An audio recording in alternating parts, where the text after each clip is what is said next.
Deməli, 4-cü siniflərlə bağlı mən paylaşım eləyirəm. İndi bəzi valideynlər razılaşacaq, bəziləri razılaşmayacaq.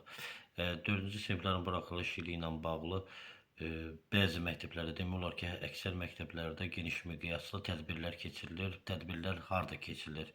Şadlıq evlərində, restoranlarda keçirilir.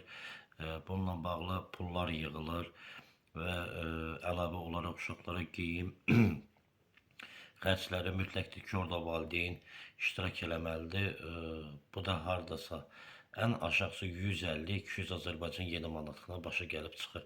Çünki tək uşağın belə deyək, geyiminə xüsusi paltar dərzidə tikdirirlər, 80-100 manat bu eləyir. Əlavə olaraq restoran 60-70 manat restoran eləyir.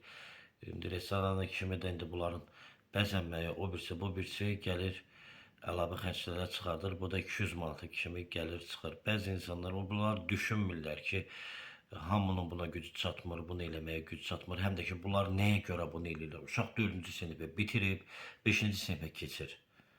Yəni məktəb dəyişmir.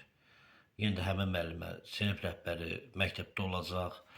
Yenə də görəcəklər 11-i bitirmir, universitetə qəbul olmayıb hələ bu uşaq. Çox maraqlıdır ki, bu tədbir nəyə görə keçirilir? Nə üçün?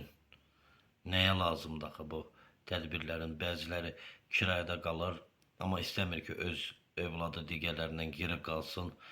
Ondan borc edir, onsuz da bu insan borcunun içində üzür. Mənə elə gəlir ki, yəni bu mənim fikrimdir, bəziləri razılaşacaq, bəzi valideynlər razılaşmayacaq. Ehtiyac deyil. Yəni bu tədbirin keçirilməyinə düşünürəm ki, ehtiyac yoxdur.